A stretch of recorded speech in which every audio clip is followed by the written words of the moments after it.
Okay, bismillahirrahmanirrahim. Assalamualaikum warahmatullahi taala wabarakatuh dan salam sejahtera pada semua pelajar tingkatan 1 Mahat Johor yang saya kasihi sekalian. Okay, so hari ini kita akan tamatkan bab 9 kita iaitu bab berkenaan dengan bumi. Okay, so semalam kita telah pun lihat berkenaan dengan subtopik usia bumi, di mana kita telah pun membincangkan berapakah kata anggaran usia bumi terkini dengan melihat pada faktor skala masa geologi. Daripada zaman Prakambia kepada era Paleozoik, kemudian kepada era Mesozoik dan kepada era Sinozoik. Alright. Kita dapat melihat apakah itu fosil, dan apakah kepentingan fosil terhadap pentarikan, terhadap pentarikan umur usia bumi kita, dan bagaimana dengan adanya fosil ini kita boleh orang kata macam menjangka ataupun meramalkan kehidupan pada zaman dahulu, berjuta-juta tahun dahulu, jenis-jenis haiwannya, kehidupan manusia pada ketika itu dan lain-lain lagi. So pada hari ini kita akan masuk kepada subtopik sumber bumi dan juga geologi gunaan. So hari ini bila kita membicarakan tentang sumber bumi, kita ada banyak sumber udara, sumber tanah maupun sumber air. So air ini merupakan salah satu sumber bumi yang sangat berharga, di mana hampir 70% daripada permukaan bumi ini dilitupi oleh air. So air ni pula dia ada dua kategori utama, iaitu air yang berada di permukaan dan juga air bawah tanah. Kalau kita merujuk kepada air permukaan, sangat simple, berarti air yang terdapat pada atas permukaan bumi, di atas permukaan bumi yang kita boleh nampak. Contohnya seperti sungai, kita ada tasik, kita ada laut, dan kita ada kolam. So ini adalah contoh air permukaan, sumber-sumber air yang kita boleh nampak. Manakala sumber yang kedua ialah sumber air bawah tanah. So sumber air bawah tanah ataupun nama lainnya ialah aquifer. Aquifer, A-K-U-I-F-E-R, aquifer, yang meliputi ruang kosong antara butiran tanah sehinggalah aras batu yang tidak telap air. So berarti secara amnya air bawah tanah ni terdapat di bawah tanah lah. Jauh di dasar tanah, yang mengisi ruang-ruang kosong permukaan tanah dan juga kawasan-kawasan batuan yang tidak telap air. So apakah implikasinya? Apakah kepentingannya sumber air ini? Air ini adalah keperluan kita. Kita hidup, kita perlukan air. 80% daripada kita punya tubuh badan kita ini diperbuat daripada air. So air ini sangat penting untuk dijaga sebagai sumber minuman, sebagai sumber tenaga, sebagai sumber pengangkutan, sebagai sumber sumber perairan dan macam-macam lagi. Segala kehidupan di atas muka bumi ini memang bergantung kepada air, termasuklah kita manusia. Sebab itulah sangat penting untuk kita menjaga kebersihan air daripada sebarang bentuk pencemaran. Contohnya air permukaan, di mana air permukaan dia boleh tercemar akibat bahan buangan daripada kawasan perindustrian dan juga perumahan. Orang buang sampah begitu kat sungai. Orang kata macam apa, sebenarnya membuang sisa toksik ke dalam sungai, ke dalam kolam, membuang sisa petroleum ke dalam laut, so membuang apa, contoh lagi macam racun perosak ke dalam sungai dan macam-macam lagi kerosakan bentuk pencemaran. Manakala untuk air bawah tanah juga sebagai mineral water, yang penuh dengan zat mineral, sangat berkhasiat untuk kita, juga boleh tercemar dengan apa, terlarutnya bahan-bahan baja kimia, dan juga racun serangga yang digunakan dalam industri pertanian. Siapa lagi, sisa bahan kimia, sisa industri, sisa kumbahan, sisa buangan domestik di tapak pelupusan sampah yang boleh membawa pencemaran air bawah tanah. So air bawah tanah sangat banyak sebenarnya, dan sangat berharga, sangat-sangat berkualiti. So bila kita mencemarkan sumber air bawah tanah dan juga sumber air atas permukaan dengan hasil buangan kita, hasil buangan perindustrian kita dan sebagainya, maka lama-kelamaan sumber air mentah kita akan semakin terjejas. Bukannya tak boleh, boleh untuk kita nak membersihkan semula sumber air ini, namun demikian memakan kos. Bukannya murah untuk kita nak memproses air ataupun membersihkan air ini.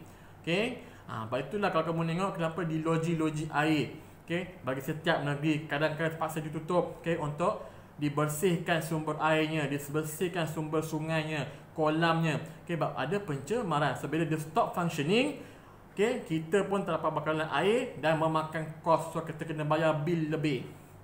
Okey, so pentingnya satu kesedaran untuk kita menjaga kebersihan air. Okey. So next topik ialah tentang mineral ekonomi. Okey. So mineral ekonomi berarti apa? Okey, so mineral ekonomi berarti sumber-sumber mineral yang terdapat di permukaan bumi, terutama di bahagian kerak bumi. Okey, sumber-sumber mineral yang boleh diguna pakai secara komersial, yang boleh diguna pakai sebagai satu sumber ekonomi negara. Okey. So di bumi kita ni terdapat pelbagai mineral logam, mineral bukan logam dan juga mineral nadir ataupun mineral separa logam. Okey. Contoh yang betul-betul bijih besi, kita ada bijih timah, kita ada emas, kita ada perak, okay, kita ada bijih aluminium, okey. Kita ada apa contoh arang batu, kita apa lagi? Petroleum, kita ada silikon. Semua ini ialah mineral ekonomi. Okey, yang sangat-sangat berharga, okey, yang boleh diguna pakai untuk pelbagai industri. Okey, contohnya seperti apa? Petroleum dan batu arang yang paling biasa kita gunakan untuk bahan bakar, okey, antara sumber tenaga yang tidak boleh diperbaharui. Okey, so bagaimana petroleum terbentuk? Okey, petroleum terbentuk daripada hasil fosil, okey, berjuta-juta tahun dahulu, okey, haiwan-haiwan mati, okey, haiwan yang mati terbenam di dasar laut, okey, so sisanya akan lama-lama telah pun terenap, okey, sehingga menjadi fosil yang terperangkap di dasar laut, okey, dan akhirnya selepas berjuta-juta tahun, okey, sisa itu akan tertanam semakin lama, semakin jauh ke dalam bumi di bawah lapisan antara tebal batu dan juga lumpur. Okey, dan lama kelamaan setelah berjuta-juta tahun, maka fosil ataupun sisa hidupan itu dia akan mengalami perubahan hasil daripada tindakan bakteria. Okey, menghasilkan perubahan di mana dia akan menghasilkan sumber petroleum, okey, petroleum mentah dan juga gas asli, dan kita boleh lombong di dasar laut dan kita boleh ambil dan asingkan secara penyulingan berperingkat. Okey, so itulah sumber petroleum.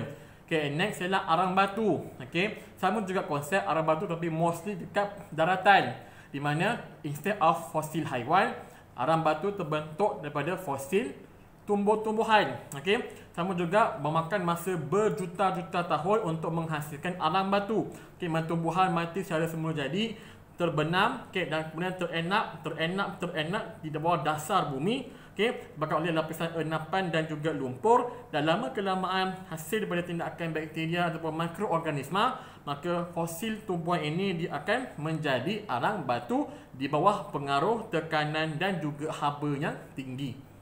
Okey, so inilah bagaimana arang batu dan juga petroleum terhasil. Memakan masa berjuta-juta tahun untuk terbentuk, tapi hanya makan masa bertahun-tahun sahaja untuk diguna dan akan habis.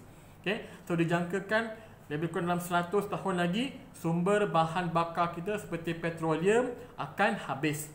So sekarang saintis sedang mencari sumber tenaga yang alternatif untuk menggantikan petroleum. Okey, so nak buat bukannya senang, tapi senang dihabiskan. Alright. Kemudian kita tengok pada proses hidroterma. Hidro berarti air, terma berarti suhu ataupun haba. So ini biasa koma air dan haba equals to kolam air panas. Okey, biasa kita tengok, okey, dekat negeri-negeri tertentu contoh saya Melaka ada kolam air panas di Gadik, Palu Gajah, ataupun di kolam air panas di kawasan Jasin. Okey, itulah kawasan kolam air panas. Okey, di mana air kolam itu dipanaskan secara semula jadi oleh haba daripada bumi secara natural, dan ini disebabkan dan proses di pemanasan kolam air secara semula jadi oleh bumi dipanggil sebagai proses hidroterma. Okey, so selalunya bila kita tengok kepada kolam air panas, okey, apa yang signifikannya ialah daripada segi sektor kesihatan dan juga sektor pelancongan. Okey, so di mana ada sumber kolam air panas memang akan jadi laku. Orang suka berendam, mandi menggunakan air kolam. Okey, Okey, kolam air panas tu sebab apa? Dikatakan air tersebut mengandungi banyak bahan mineral yang berkhasiat. Okey, dia punya suhunya sangat sangat bagus untuk merangsang untuk mengeluarkan haba-haba berlebihan dalam badan. Okey, mereka katalah. Okey. Dan juga pada masa sama hidrotermal juga kalau diguna pakai untuk menghasilkan tenaga pun boleh. Okey, di mana dengan adanya pembentukan kolam air panas dan juga boleh digunakan untuk menjana tenaga haba, dengan menghasilkan steam sebab dia akan keluar. Tekanan yang dihasilkan oleh haba yang tinggi akan keluar kepada tekanan yang lebih rendah. So dia akan memancut ke atas. So steam yang akan keluar daripada bumi itu dia akan menggerakkan turbin dan juga menjana tenaga elektrik. Okey. So ini pun tak mustahil. Ada kawasan kolam air panas yang tenang, yang keluar saja sikit-sikit. Ada yang mungkin dia punya haba tu terlalu tinggi, dia akan memancut dia macam glacier tu kan. Itulah bentuk hidrotermal yang boleh juga digunakan untuk menghasilkan tenaga elektrik. Okey. So ini tentang sumber bumi yang kita boleh guna, sumber air, sumber mineral yang boleh kita guna pakai untuk penghasilan pelbagai ciptaan dan juga proses hidrotermal yang boleh menghasilkan sumber tenaga dan juga untuk menarik sektor ekonomi dan juga pelancongan. Okey. Tapi kita ada kelebihan ini, tapi apakah implikasinya? Ataupun kesan buruknya daripada aktiviti manusia. Tangan kita ni tangan yang merosakkan bumi. Apa yang kita sentuh semua rosak. Pokok kita sentuh tebang. Tanah kita sentuh gali. So tangan manusia tangan yang merosakkan. So apakah kesan buruk daripada aktiviti manusia ini? Pertama, kita tengok kepada aktiviti manusia yang tak dirancang dengan baik seperti apa? Deforestation, penyahutanan. Ditebangnya hutan untuk mendapatkan hasil balak, untuk pembangunan. Jika tidak dirancang dengan baik, implikasinya apa contoh? Kamu dah baca tentang pembentukan kesan rumah hijau. Oksigen berkurangan, karbon dioksida, gas-gas macam bertambah, so kita akan sakit, lebih sakit.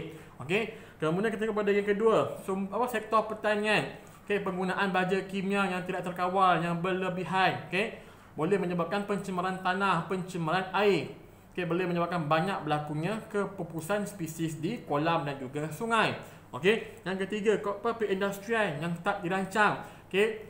Pembuangan sisa toksik yang tidak dirancang. Semuanya boleh menyebabkan pencemaran alam sekitar. Keempat, pembakaran terbuka. Open burning, pembakaran terbuka. Bakar sampah di mana-mana. Asap itu mengandungi karbon dioksida, karbon monoksida dan juga gas-gas beracun yang lain yang di mana boleh menyebabkan jerebu, dan juga seterusnya kesan rumah hijau. Dan juga boleh menyebabkan pokok-pokok mati sebab apa? Cahaya tak dapat menembusi bahagian atmosfera bumi. So ini kesan jerebu. Seterusnya apa contoh yang kita boleh lihat? Hakisan tanah, antara sebab yang disebabkan oleh penyahutanan. Banjir kilat juga yang disebabkan oleh sektor pertanian yang tidak dirancang. Berlakunya kepupusan flora dan fauna. Banyak haiwan-haiwan dah mula hilang spesiesnya disebabkan oleh tangan manusia yang rakus. Berlakunya pencemaran air, udara dan juga terma serta bunyi. Dan akhir sekali pemanasan global, itu yang paling besar. Bila banyak berlaku penyahutanan, pembakaran terbuka, perindustrian yang tidak terkawal dan sebagainya, maka akan berlakunya impak yang paling besar, iaitu pemanasan global. Di mana pemanasan global akan menyebabkan ais-ais di kutub utara dan juga kutub selatan untuk mencair. Dan bila cair, aras laut makin lama makin bertambah, lama-lama berlakunya hakisan pada pantai dan akhir sekali implikasinya daratan mula hilang. So lama kelamaan kita akan kehilangan tempat tinggal. So ini implikasi yang mungkin ada dah nampak, mungkin yang belum nampak atau belum merasai lagi kesan pemanasan global. Satu. Yang kedua, kesihatan kita. Bila cuaca terlalu panas, kita akan lebih cepat sakit. Heat stroke. Banyak kesihatan yang terjejas disebabkan oleh pemanasan global. Pokok-pokok akan mati sebab terlalu panas. Sama juga haiwan-haiwan juga akan mati sebab terlalu panas. So benda ini kita kena cegah. Sebelum berlaku lebih teruk, kita kena cegah sebelum terlambat. So itu saja untuk hari ini. Maka tamat sudah pembelajaran kita tentang bab 9 iaitu bab bumi. Okay. So kita akan jumpa lagi insya-Allah di kelas yang akan datang. Okay. Minggu depan kita akan berjumpa secara semuka insya-Allah jika tidak ada melintang. Okay. So kita akan berjumpa lagi pada hari Ahad 2 Ogos. Mereka akan kembali semula ke asrama. So sekian, terima kasih. Assalamualaikum warahmatullahi wabarakatuh.